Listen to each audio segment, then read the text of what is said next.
Best way to donate. AbdulForSenate.com. AbdulForSenate.com. Thank you. Thank you. Awesome. Give it up once more, Dr. Abdullah Sayed and Sohaila Ayman. All righty. And just really quick clarification. Earlier, I was talking about like a particular gentleman's club in Dearborn. I've never been there. Just want to make that clear because now I know this is live streamed and everyone's watching it. So, all righty, let's get to our next panel discussion. Well, we know that Zionism is not only a political project, it is a system of control that extends far beyond borders and battlefields. It works to shape minds, rewrite narratives, and silence truth. From propaganda that paints oppression as security, to the demonization of Palestinian identity, to the global campaigns that try to criminalize solidarity, Zionism has waged a war not just on land, but on memory, dignity, and collective consciousness. Our next panel discussion is about pulling back the curtain on the psychological warfare of Zionism. Please welcome Dr. Lara Sheehi, Dr. Karen Suyemoto, and Dr. Sawssan Ahmed.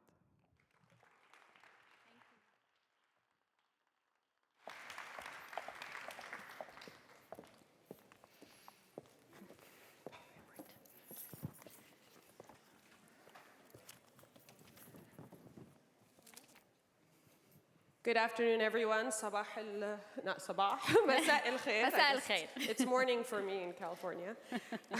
So I'm going to be your moderator today, and our session today is going to be focusing on exploring what psychology can teach us about oppression, resistance, and more importantly, revolutionary optimism when it comes to Palestine.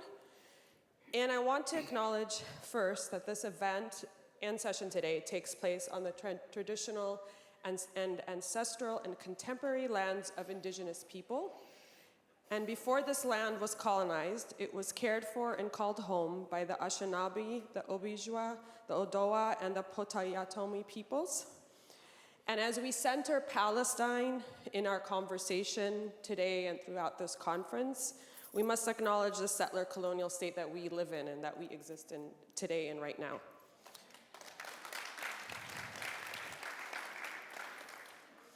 And here you have three psychologists who, we like to talk. We just met a bunch of the MDs a little bit ago. And our profession is all about talking. I want us to keep in mind that psychology itself is a flawed discipline. It is not a perfect discipline. And it is oftentimes dominated by a Western lens, despite the fact that all our cultures have their own indigenous and traditional psychologies. So some of the speaking we'll be doing today, please keep in mind that sort of Western framework that's dominated psychology and continues to do so today. And that we're just going to be scratching the surface of this topic because it is a topic that requires a lot of depth. So before we get started, Dr. Sheehi and Dr. Suyemoto, can you share your connection and relationship to Palestine and how has being a psychologist shaped that relationship? Dr. Sheehi, could you get us started? Yes.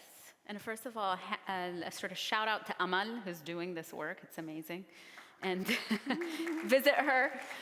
Thanks, everybody, for being here. And this is part of it. It's sort of wearing it on my sleeve, on my hand. I'm speaking as a Lebanese, and I think this is my entry point to Palestine, and my entry point to sort of thinking about the ways in which I can remain militantly clear about the conditions that create suffering. And so my entry point certainly was being born as a Lebanese, but also understanding that our struggle is the same against the same condition. And the introduction into psychology is very much, like Sawssan was saying, is one in which you are asked to give up parts of yourself, to give up parts of your struggle, to give up the things that make it important for us to be as full human beings in the world. And coming here from Lebanon, coming to this settler colony from Lebanon, and recognizing that for me to continue to have a place and fight the fights that are important to our people, our futures, our histories, and to give due justice to the people who have always been fighting side by side, Palestine and Lebanon, and defying the borders that sort of disconnect us. I think this is my connection to Palestine, and it's one that runs deep.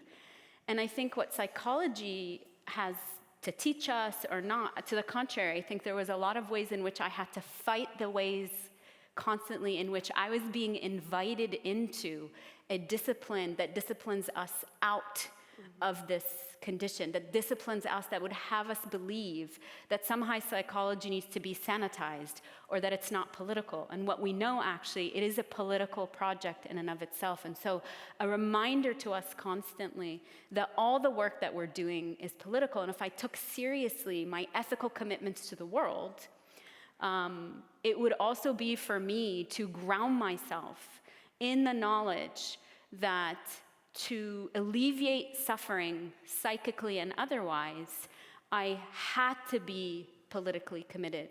And I had to be politically committed to the point where there was no way in which I was going to accept, whether it's whitewashing or the seduction of settler colonialism in general, that would be happy to have a Lebanese without Palestine. Right? I think that was the center point. It's like, if you're a Lebanese and you leave behind these political projects, ya ahla wa sahla. You can come in and you're a full member of this profession. And so part of it was also navigating what does it mean to resist and to refuse the demands of us from this disciplining project, and to say, like you said, that started us off, there have always been indigenous practices in our countries, in other spaces that have not been dominated by European imports, but to the contrary, have been very specific to the locale. And any invitation away from that was an invitation of self-effacement, was an invitation for us to leave behind everything that made us us, and most importantly, to leave behind the surety of our liberation as an entire people. Thank you so much, Lara. And I think about how our proximity to Palestine connects us, and also being outside of that community and how you can still be connected. And that's why I want to hear Karen's viewpoint on this topic. You know, to me, psychology kind of connects the individual to all that shapes and influences the individual. And I think as psychologists, we have a tendency to talk more about ourselves and to see ourselves more in that connection. So I'm Japanese American. I'm multiracial Japanese American. And so there are ways in which I wasn't really connected to Palestine specifically. What I was connected to was a larger aspect of social justice, right? And kind of a familial understanding of that justice is not something that is guaranteed, that is not experienced by all Americans, which then shaped kind of how I entered into psychology, as well as some pretty horrible racist, homophobic stuff in my training that kind of fostered an anti-racist focus, and then understanding that there's a dominant narrative, and that the dominant narrative in the US and in psychology is a racist narrative, is a narrative that has, you know, in all of our history really aimed to shape the way that we think. And so some critical incidents that brought me from something that is much more general and kind of anti-racism and Asian American focus to Palestine that I offer as kind of examples, because I think it's important to know and to think a little bit about what shifts people who have similar values, but have been ignorant because of the dominant discourse. So in many ways, my connection to Palestine started with a petition, like a BDS petition at a train station, and then was shaped through watching a Palestinian American student be silenced and targeted in my discipline, in my field, by my department, and held to a very different standard of what it meant to be talking about trauma in a population, or resistance in a population, and saying this isn't right, this isn't the way, this isn't what we should be doing, this is a different standard that is being applied. A connection to ethnic studies, because I have a joint appointment in ethnic studies, and reading something that said that we in the US are unwilling to talk about indigenous people in the US because we are unwilling to consider what is happening in Palestine, and vice versa. That if we talk about what is happening in Israel and that Israel is Palestine, that we will have to struggle with the ways that we are ourselves a settler colonial nation. And all of that led me to travel to Palestine because I wanted to see it, I wanted to feel it, I wanted to connect with real people. And then I think one of the things that then catalyzed, even before 2023, was being a part of the American Psychological Association's Council of Representatives during the discussion of torture in Guantanamo and the complicity of psychologists in that experience. So underneath that all, for me, is kind of like this thread of, it is impossible to have psychological well-being without social justice. How can we think that we are promoting something, that we are promoting healing, that we are promoting well-being, that we really genuinely care about human beings, if we don't actually also care about social justice? It's impossible to disconnect it. And I think that's a really, I think the hyper-individualism of psychology as a profession really does us so much harm. And even the way that we treat and the way that we're taught to treat people with psychological disorders is very individualized and disconnects us from our community. And also, and it's like this purposeful plan to disconnect us so we don't think about others and we don't think about injustice that's happening to others, because that's the way to placate us and to get us not to resist. So I think that's an important connection to make. My second question begins sort of with George Orwell in 1984. I'm sure a lot of you have been hearing this quote a lot lately. I read that in, I don't know, what was it, elementary school? I read it in high school a long time ago in the 90s. The famous quote was that the party told you to reject the evidence of your eyes and ears. It was their final, most essential command.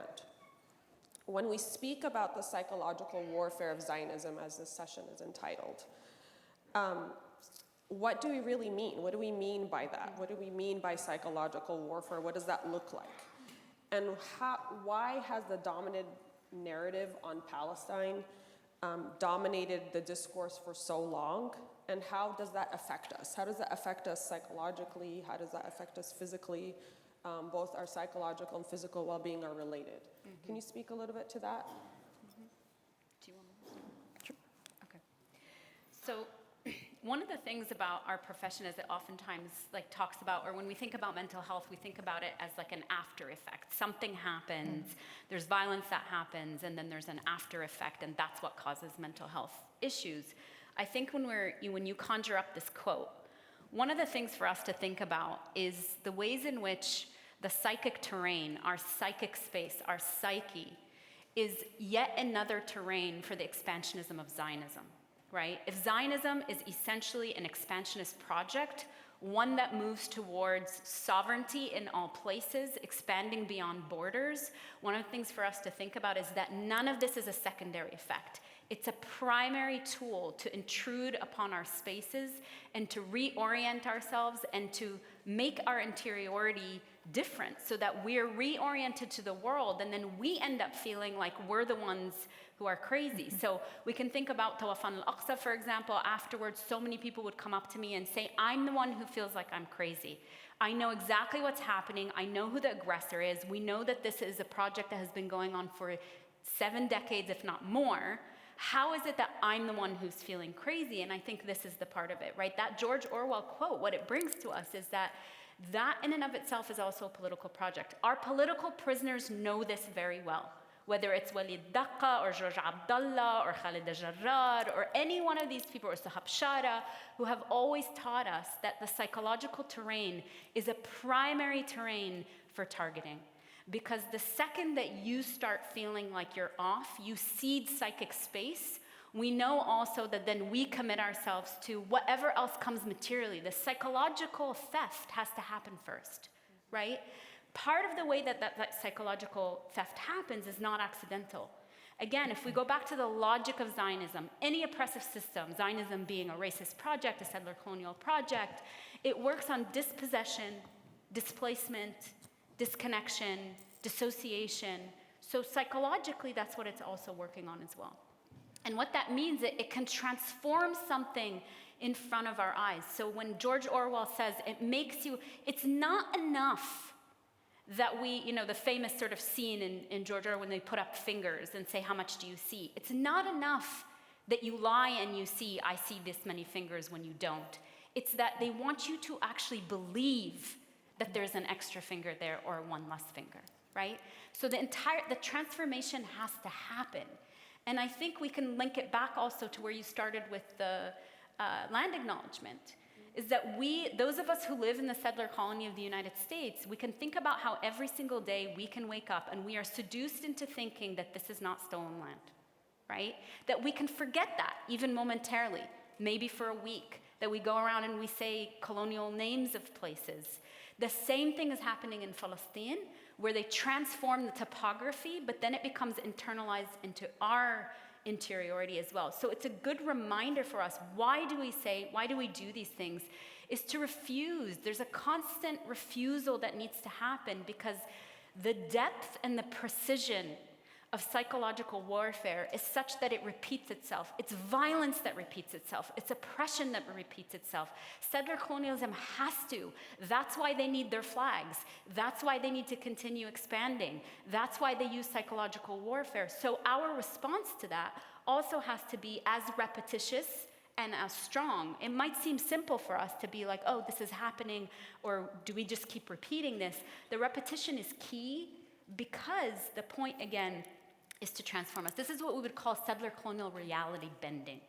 So anytime we're drawn in and we feel like we're on the back foot or we're arguing positions that we already know, there are positions, we know the reality, that's a good clue for us that this version of psychological warfare is happening. When we are taken up with feeling like we're the ones who are crazy, when we're taken up with despair, despite the fact that we see every single day in Gaza, there are people who are still living and making life. Every single time we are seduced into writing a history that has yet to happen, كأنه Gaza is done for us. It is not done. There are people on the ground who are fighting. There are people in Lebanon who are fighting. That is what we have to compare to. That's our clue.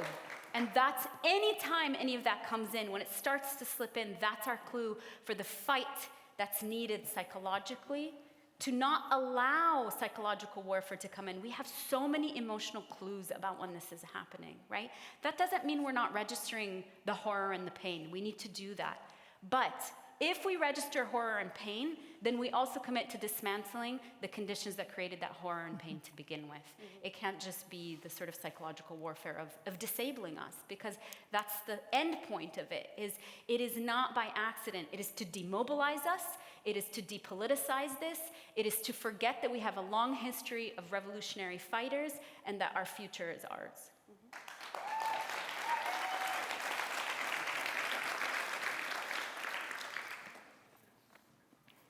I'll bet you don't want to be me following that. I want to be you. Karen is amazing. Yes. I know this from experience. I mean, you mentioned connections, and I think there is a connection. I mean, there's a lot, it's not just connection to a long history of settler colonialism and, Arab and Palestinian persecution. But there's a connection to settler colonialism across the globe. There's a connection to racism across the globe. There's a connection to a white supremacist project that we can see, like for all people of color, nations that are not European and American, and it's often talked about in kind of material terms, but I think this piece about what is the psychology of it, how does that work? And it's an entire socialization process where we kind of, race and racialization isn't real. It's something that we create in order to create a hierarchy of who gets, what I say to my students is who gets the goodies and who doesn't get the goodies, and who gets to determine who gets the goodies and doesn't get the goodies. So it's a whole socialization process into a way of thinking that normalizes oppression and normalizes hatred and normalizes division and normalizes trauma, but only for some people, while other people get money and prestige and opportunities and land and a bunch of other types of things. And when we normalize that, whether it's the settler colonialism that is happening in the US, or whether it is, thinking that maybe if you live in an urban place, the dozens of unhoused people that you are passing are not actually somehow connected to what you are doing and you are feeling, we lose something about our own humanity. We lose something about our own values. I mean, the psychological warfare that creates these kinds of hierarchies and active oppression really is actively fostering a culture and a society of fear and despair. And it really aiming to actively, and I keep saying actively, because it's not unintentional, right?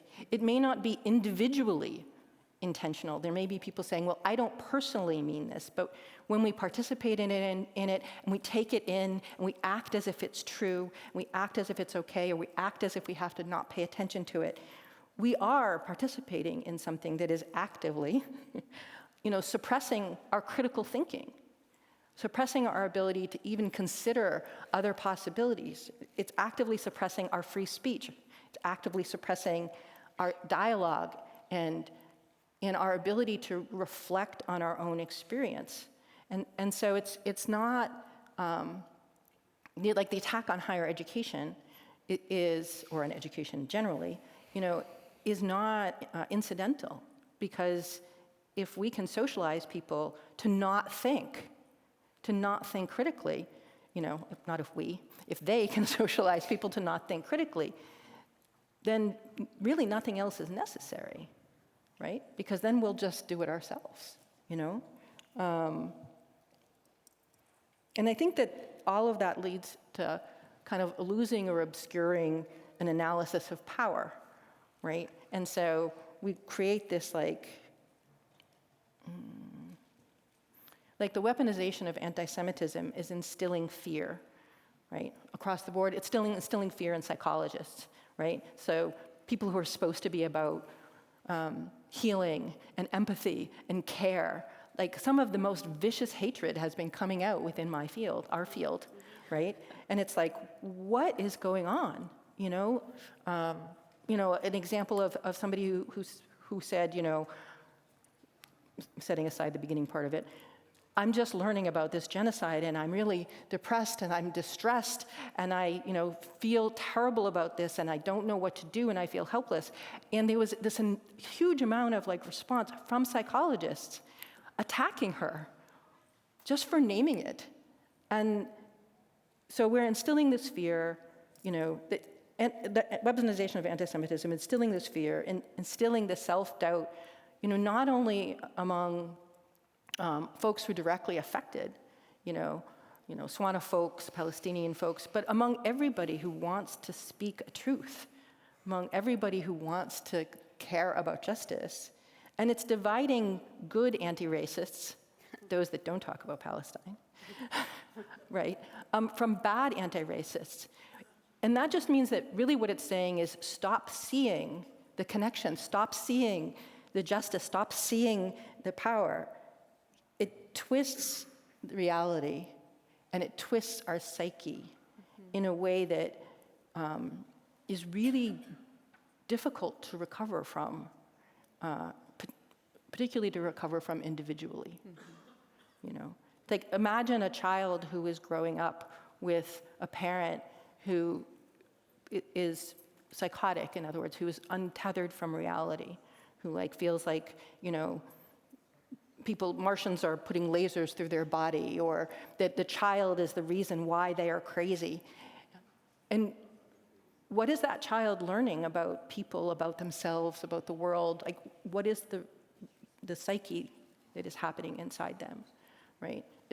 and we're doing that on a widespread scale. Thank you so much.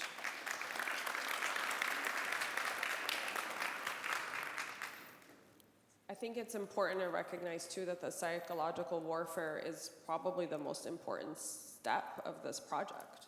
It is the most essential step. Without it, the project would fall, and I think would crumble. And that's why a lot of, when we talk about the weaponization of anti-Semitism, which is a big issue right now in the field of psychology, maybe Karen, you can touch about that later, as the founder of Psychologists for Justice in Palestine, that the words matter so much. The fact that psychologists don't even want to use the word Palestine right now. What we hear in the discourse is Gaza. We can talk about Gaza. And that there's a psychology to that.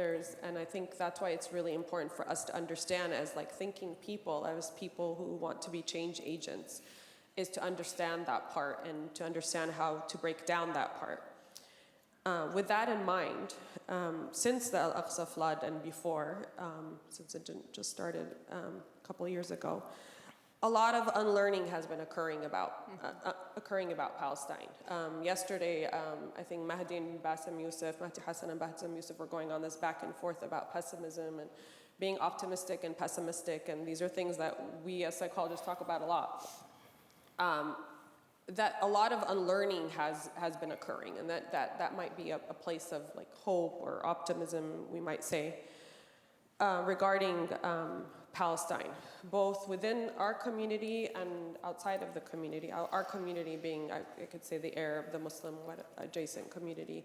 I hear a lot of people. I heard someone saying, I met someone a couple days ago, a Palestinian, who told me that, when growing up, we never said we were from Palestine, and I think what is a lot that was happening, since Al-Aqsa flood is people, being proud and saying who they are and saying the word Palestine, Palestine, Palestine, Palestine. I say it everywhere I go. I mention it in every talk I give in a psychology space now. And boy, do they hate that. Yeah, boy, do they hate that. Absolutely. And I will say my positionality. I'm not Palestinian. I look Palestinian, but I'm not. I have Palestinian family. I always say that. I never fail to mention it in any public space of a psychology space. I always mention it. And I think there's some unlearning that's occurring within us, and there's unlearning that's occurring outside of the community. Can you explain how psychology can help us understand this process, this unlearning process? What does it tell us about it? How can we learn from it?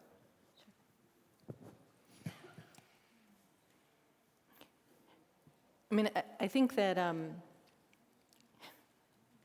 guess one of the thoughts I have is most of the unlearning is not happening in Palestinian and Swana places. It's happening everyone else. I mean, I think there is unlearning that is happening, as you say, in terms of reclaiming. But it just hits me how much like when I teach about racism, it's not usually the people of color that need to learn about how racism works. They know, there's this pretty well-known article by Peggy McIntosh called "The Invisible Knapsack of White Privilege." And there was an African-American student in one of my classes who raised her hand when I was teaching this, and she's like, "I don't see what's so invisible about it." And I was like, "Oh, yeah, you're totally right. It's not invisible." But I think there is an aspect of it was mentioned in one of the panels this morning, this kind of streaming the reality of Palestine into people's lives, right? And so it's bringing reality into the light, and I know you have a lot more to say about that. But I think that leads to a shift, there's a shift in this cultural narrative. And within psychology, I think what we would call racial identity models have something to say about this idea that we are socialized into racism, into what would be called conformity, like an acceptance of a second class or third class or beyond status. And then there is this, but there is also a racial identity for white people, privileged people who don't have to see it necessarily for their own pain, right? But there is this moment of dissonance. There's a moment where you realize that the world isn't what you thought it was, that the world isn't just, or that this horrible thing is happening, or that you are participating in it as, if you are, a US citizen who is funding this genocide. And then you are confronted with a different idea of what you thought. And so I think that psychology can inform the ways that we think about how to foster that, right? How to foster that and get people behind us who share broader values of justice, broader values of care, broader values of healing, many of the vision pieces that were talked about in the panels this morning. And so in Psychologists for Justice in Palestine, our ultimate goal is to have the American Psychological Association endorse BDS. And several other,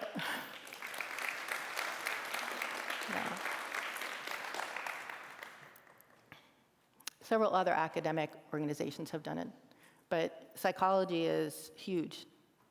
The American Psychological Association has over 150,000 members, a major policy impact. And it's not just academic, it's practice.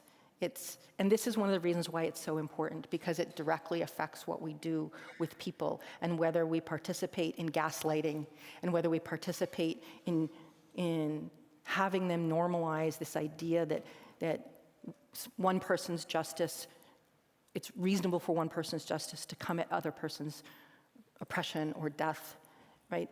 That psychologists have this power to do this, right? And so, like, we think, in PJP, we think a lot about moving people in the middle, moving people who, because we're working with psychologists who, people come into psychology because they care, for the most part. And so we're not, it's not so much, sorry. So I've been doing this project on the process of developing solidarity with Palestine. So how do people become activists or accomplices who are not Swana, not Palestinian, you know? And there is a piece of this in really thinking about what shifts for them. And one of the things that many of our participants have said is that one of the things they've learned is they don't need to be speaking to the people who have already made up their mind that they're never going to move. That we need to be speaking to the people who need to be doing a process of unlearning and are possibly open to that. And I think that's part of what we've been seeing is those people moving, you know. And we've been seeing a lot of pushback from the other because of that. But psychologically, you know, I think there's a piece of calling on people's integrity. Like, we see that in our research. I see that in my colleagues in PJP, and we shape some of our education around, like, as a psychologist, your integrity rests on care. Your integrity rests on justice. And so you can't be an anti-racist and have a Palestine exception. It just doesn't work, right? I think the other piece is emotions, that psychology brings an understanding of emotion. And, you know, so some work on, like, emotions and activism. Like, how do emotions work? How do emotions work to move people? That it's not necessarily about numbers. It's not about, you know, it is sad, but true, psychologically, that citing the number of people, the tens of thousands of people who have died, is often less impactful to move an individual out of an ascription to psychological warfare than humanizing a story. Because the numbers are not human and can easily be taken into this idea that Palestinian people are not human, which is horrible to contemplate. And psychologically, what can people hold, and what will move them away from kind of buying into this psychic twistingness. So, and then really thinking, see, I am a little long-winded. What's that? I said, I am a little long-winded. And then thinking a little bit about how to turn that to action, because it's not enough to it's not enough to just change an attitude, right? We really need to we need to unlearn our silence. We need to unlearn our fear. We need to unlearn the idea that pushback is somehow like not okay, right? You know, I learned from a Palestinian American colleague, like, pushback means you're making a difference. I'm like, I'm really holding on to Tell that. me about it. I think of you often in relation to this, because I think you laid a groundwork for this in our field, you know, that was just so vital,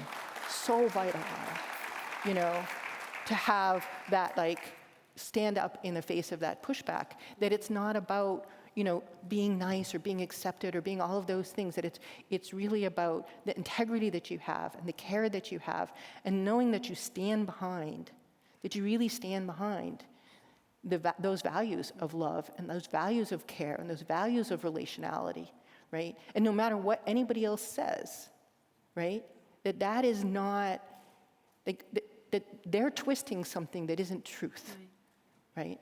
So I am personally, and I think our field is hugely indebted to you. Appreciate that. Thank you. Now it's my turn to thank you. That's why we need solidarity, coalitional work, right? Because I think you can do a lot of that work that maybe I am not willing to do, right? To talk to the middle. Like, I think we've done that in our community for so long, is try to make ourselves legible, try to make our stories humanized. And I think it's okay for us to say we're beyond that point, and also to rely on the labor of our comrades who can step in and say, okay, I can do this part. And certainly there's been a long-standing history between Japanese Americans understanding what it means to be Arab, and what it means to be segregated, and what it means to be under the thumb of the United States imperial machine as well. So, okay, the unlearning. So if we go back to psychological warfare, I think one of the things I'm going to start there and move into it, is that psychological warfare works when it works seamlessly. It's meant to work on us in ways where it's hard for us to kind of trace what's happening. So let me ground us in Gaza again. One of the things that Al-Aqsa flood did was create a disruption. And I think that's our clue, is that how does unlearning happen? It happens when there's a force that disrupts the ability for an oppressive system or psychological warfare to just continue going on being seamlessly. Something disrupts it. That's why it's important to come in and speak Palestine every single time. That's why it's important to show up and say to these psychologists, where's your integrity? Oftentimes we think about, well, what's the point? Like, what ends up happening? If nothing else, whether it's our mere presence, or the speaking of Palestine into presence, or the refusal for us to disappear, because that is the settler colonial project, is to have us disappear entirely. Not only just disappear from the present, but disappear our past and any future potential for existence. That's it, so hold on to the disruption being the point. That every time we have an opportunity to disrupt power from working without being challenged, and in our field, it's also about laying bare the hypocrisy of the field. If BDS doesn't pass, then that is part of it. It's not for us to say, I'm here for you to see me, and now thank you for seeing me. No, I'm here, period. I don't need you to see me before that, right? But if they don't cash out on their promises of the hypocrisy of the field, which has always been a state project, right? Psychologists are embedded in the CIA. Psychologists are embedded in the FBI. Psychologists are embedded in cops, right? Psychologists were at Guantanamo Bay. Psychologists are everywhere in our countries that get invaded. They were there to build the state project that is now known as Israel in Palestine over decimated and stolen land. They have always been part of a state-building project. So if I am brought up in the field of psychology, my ethical duty is to hold them to task and say, are you able to cash out on your promises? And if you are not, you will not be allowed to be innocent in this. I will tell you at every turn that you are part of this machinery and that this cannot happen without your complicity. And I think that's part of it. This is also the disruption in our own community as Arab, right? I think there's an entire infrastructure. Al-Aqsa flood, of course, happened after an entire infrastructure is being built where the contradictions of this world that runs on oppression can no longer hold itself up. So we can see the infrastructure, just talking here about the context of the settler colony of the United States. We have the Occupy movement, we have Black Lives Matter 1, we have the pandemic, we have Black Lives Matter 2. We have all these sorts of things that rise up. And then Al-Aqsa flood happens, and people are out in the street, and people can't afford to live, and people are recognizing the weight of the contradictions of this world that has fundamentally been built on racial hierarchy, on genocide, on imperial theft and plunder, can no longer hold itself up. And that's the invitation for us as Arab as well, about there's a contradiction. Just as there's a contradiction where a settler, an indigenous person cannot exist if a settler wants to exist. We know this in Palestine, right? The same thing happens for us. Shو جينا from being close to whiteness? What came of it, right? All the promises of come closer has always been on the backs of our indigenous and black siblings, and I think the contradictions of that are also so clear. That's why we see who's in the street with us for Palestine, for Gaza, for Lebanon, for Yemen, for Sudan. Who's in the street with us? I think because it can no longer hold that. And I think this is part of us to say when we're feeling despairing is to remember also that all the changes that are happening are meant to look like, okay, this has always been there. I don't know about you all, but 3 years ago, I was not seeing kafiyas at every place that I walked into. I was the only one with a hatta, right? It's for us also not to get jaded, is to understand, yes, these are symbolic and there are other things that need to happen, but to recognize that for shifts like this to happen, there also needs to be an entire infrastructure that's happening for us to continue pushing on these themes and make sure, again, if nothing else, we're there to disrupt.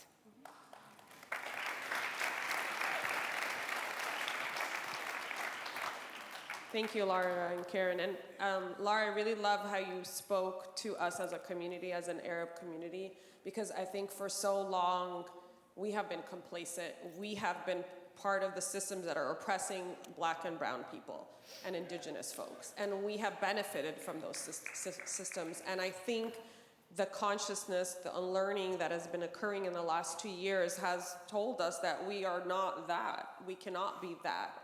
You are never going to be accepted as white in this country. You are never going to benefit from whiteness. And the more you try to do that, the more that you realize that it's a failed experiment. And, and I think that that's part of the unlearning that needs to occur in our community.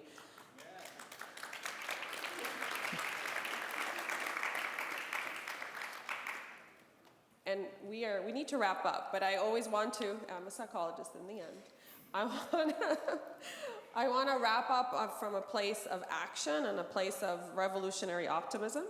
So my question to kind of wrap us up is, what can psychology teach us about resistance and perseverance, sumud, okay?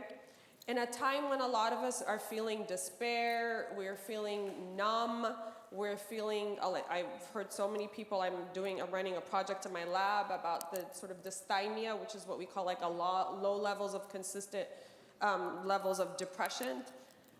How can we find this revolutionary optimism? Can you give us some examples of revolutionary optimism? Can you give us some examples of some action we can take that disrupts the space using your knowledge of the field and how the field can propel us to that revolutionary optimism and action and sumud and resistance? So you just want us to solve the problem? I want you to give us some things. And in the last 2 years, I've been put in these spaces about speaking about things I don't usually speak about. And for those of you who know me, I did all my graduate training here in Detroit. I lived in Dearborn for 5 years. This isn't home for me, but I feel very connected to the land here. I don't want you to solve the problem, because we need to be from a place of revolutionary optimism. How can we use our skills as individuals? We all have different skills. So what are some ideas you can give us? Some examples you've seen that are propelling the space, that are contributing to the unlearning? Okay. Is that better? Karen? Maybe. I mean, I think reclaiming the narrative, right? Like spaces like this, like panels that have been happening in the last few days, coming together. I think it is our job, like non-Swana, non-Palestinian people, to do that educational push, right? And I think that y'all telling your stories, speaking your truth, that is really meaningful. And I think sometimes I hear people being like, it's tiring, it's despairing, nobody's listening. That's not true. It's not true that nobody's listening. There are people who are listening and who are being moved, and who are coming out who were not coming out before. And that's just, I just want you to know that. And then I think there was a discussion this morning about building rather than tearing down. The hatred I see is not coming from Palestinian Swana people. It's coming elsewhere. And it's really the love and justice. The love and justice is threatening because it's a powerful vision. The vision of solidarity is a powerful vision. And that's what I feel and hear in this space. Mm-hmm. Mm-hmm. Yeah. I'll say two things. One is, I think sometimes talk about socialization. We're socialized to get rid of feelings. Especially in our field, it's about cure. So if you feel, depressed or sad or something like that, it's about rushing to that. And it's our invitation to say there's something fundamentally being signaled to us when we are feeling something, and it's tethering us, it's connecting us to the knowledge, the truth-telling, right? This is the piece about resisting reality bending, is the truth-telling that there's something fundamentally off. And for us to be connected to that, rather than be afraid of the feelings. There's no feeling that's gonna be right? We were happy to begin with, and then when we're angry, it's also bad. It's connecting to that and saying, this emotion is signaling something, and this is what allows me to remain connected to the struggle of our people and to the surety of our liberation. That's number one. The final thing that I'll say is to stay rooted in a larger cause. We are not, what these systems do is atomize us and make us believe we are individual people and disconnect us from the history of struggle that we are all connected to, particularly our community, whether it's in the settler colony of the United States or wherever our home is. It's to remain grounded in the land where the struggle is being fought. Last weekend, I was at Doctors Against Genocide conference, and people from Gaza were calling to say, thank you for doing this. Remember who we're fighting for. Those are the folks who are seeing. Those are the folks who need to know there are people who continue to fight for their liberation. We will not leave them alone, and we will not allow people to disconnect us from our struggle, and again, from a free Palestine, inshallah.